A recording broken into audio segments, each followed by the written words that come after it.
logic and today's top tip. What we're going to look at is we're going to look at the effect of forefoot running and whether it's actually good for your knees. There's a lot of chat about forefoot running being really good for your knees, taking pressure off your knees, making it lighter on your kneecap. So we're going to have a little look at the theory behind that and see if you have changed, whether it's something that's effective for you.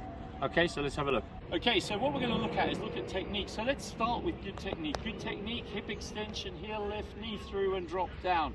So when you're pushing off underneath yourself.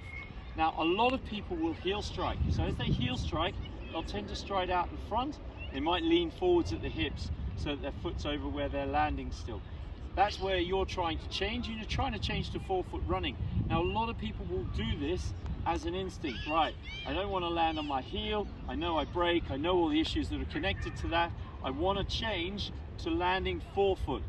Now, what tends to happen is they haven't changed their leg cycle. If you don't change your leg cycle, what you'll actually find, and we've got good video evidence of this now with clients, that you land further out in front of yourself. So instead of landing here on your heel, you'll start to land here on your forefoot. Okay, so you're landing further out in front of yourself. Now, why is that important? Part of the problem with landing in front of yourself is that your body thinks that it's stopping, so it breaks. So we tend to concertina up, and that's where we bend and load the knee.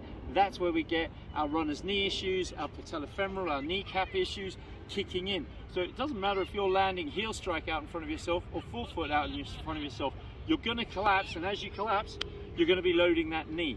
So again, have a look at your technique and see what you're doing. If you've got knee problems or knee issues, and particularly if you've changed to forefoot running to try and solve that problem, you might feel a bit better, but unless you change your leg cycle so that you're landing underneath yourself more or closer to that center of gravity, you're going to find the same issue will occur regardless. And we want to make sure that we solve that knee problem long term.